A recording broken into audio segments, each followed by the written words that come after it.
Hmm, aku mau ngapain ya? Kayak tadi aku mau ngelakuin sesuatu deh. Tunggu, aku ingat-ingat dulu. Tadi aku mau ngapain sih? Kok jadi lupa ya? Ah, ya, ilustrasi tadi pasti pernah kita alamin kan? Itu tuh namanya lupa. Aku akan ngejelasin bagaimana dan kenapa kita bisa lupa menurut psikologi kognitif.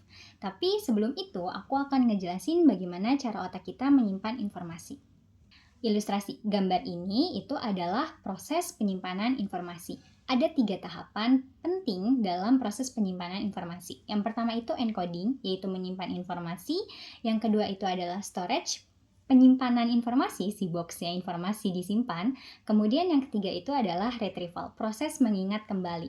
Ketiga proses atau ketiga tahapan ini tuh harus dibarengin dengan yang namanya attention, atau perhatian. Jadi kalau misalkan kita tidak memberikan perhatian pada informasi yang mau kita simpan, ya kita bisa lupa. Nah, bagian berikut ini nih model menurut Atkinson dan Shiffrin dalam proses penyimpanan informasi. Jadi menurut model ini kita tuh menerima informasi dari lingkungan sekitar yang bisa berbentuk visual atau audio atau yang lainnya yang kita terima ke dalam sensory memory. Nah, kalau misalkan si informasi tersebut kita berikan attention, kita berikan fokus, maka informasi tersebut akan disimpan ke dalam short term memory.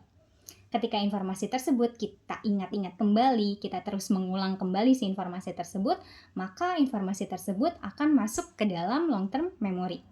Nah, kalau misalkan si informasi yang udah disimpan ke dalam long term memory tidak kita ingat kembali, maka akan balik lagi ke short term memory atau bahkan kita melupakannya. Nah, jadi seperti itu ya cara otak kita menyimpan informasi. Berikutnya aku akan ngejelasin 4 teori yang bisa menjelaskan proses terjadinya lupa. Teori pertama itu ada yang namanya teori interferensi. Seperti video ini nih, si mbak ini itu overload akan informasi. Jadi kalau misalkan si informasi yang kita terima saling mengganggu antar informasi yang lainnya, itu bisa kemungkinan besar kita melupakan si informasi tersebut. Karena ada tumpang tindih antar satu informasi dengan informasi yang lainnya. Nah, yang kedua namanya decay theory. Decay theory ini ya memori kita tuh sebenarnya bisa memudar seiring berjalannya waktu.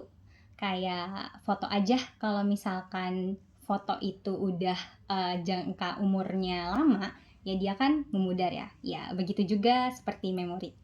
Nah, yang ketiga itu motivated forgetting.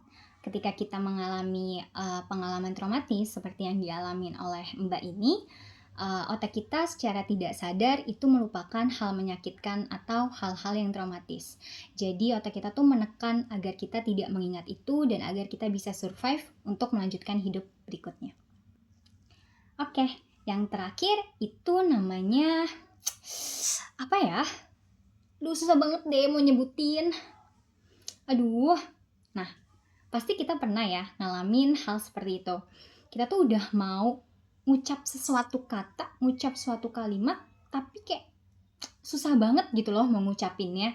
Nah, itu tuh bisa dijelasin dengan yang namanya teori retrieval failure. Jadi menurut teori ini, kita tuh kurang petunjuk untuk mengakses informasi tersebut. Ya, padahal kita tahu sendiri jawabannya. Kayak tip of the tongue. Jadi kayak belibet sendiri gitu di lidah, mau ngomong tapi susah banget. Jadi lupa itu adalah suatu alamiah ya, bukan karena otak kita yang lemah, atau bodoh, atau lemot, atau yang lain sebagainya. Hal itu wajar terjadi karena seiring berjalannya waktu memori kita bisa memudar atau kita kekurangan fokus saat mengingat informasi tersebut, atau karena pengalaman traumatis yang kita alamin, atau bahkan karena kurangnya sedikit petunjuk aja untuk mengakses informasi tersebut.